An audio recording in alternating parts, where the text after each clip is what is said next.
Hi, I'm Jeff. I'm 31 years old, and I'm still kind of afraid of the dark. That's right, you heard it correctly. A grown man admitting he doesn't like being in the dark. It's not like I need to sleep with a nightlight though, it's not that bad, but I still don't like being in the dark. It kind of gives me the creeps.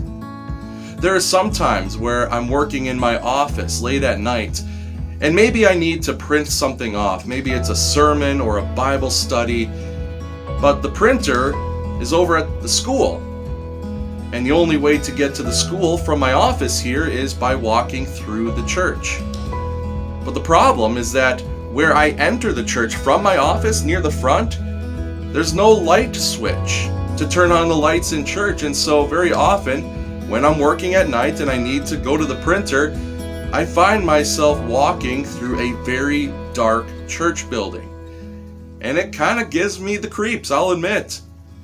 And I know it's God's house and everything, I get that, but I still kind of get the creeps. I don't like walking through a dark building. And so whenever I find myself in a situation where I find myself in a lot of darkness, I like to have a little bit of security. I like to have a flashlight. It lights my way, it gives me a feeling of safety and security when I find myself in a dark place, literally. You know, this world often feels like we are constantly living in darkness.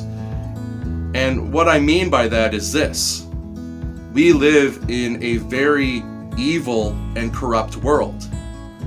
The Bible itself actually compares evil and darkness all the time. The Bible calls evil darkness.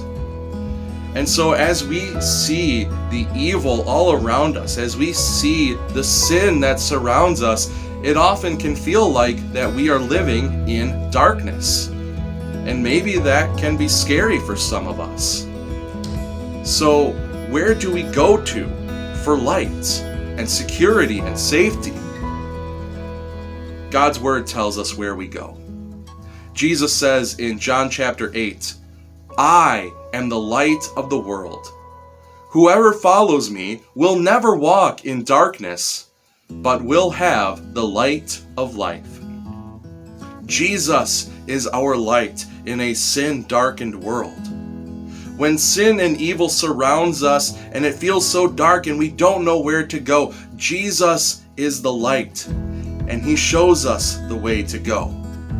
He shines brightly in a sin-darkened world, and He tells us to come to Him because He alone gets us through sin. He alone gets us through those dark times, and He alone brings us to heaven.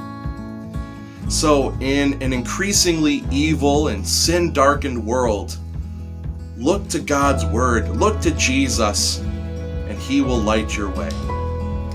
If this devotion has been a blessing to you, please like and share with others. God's blessings to you all.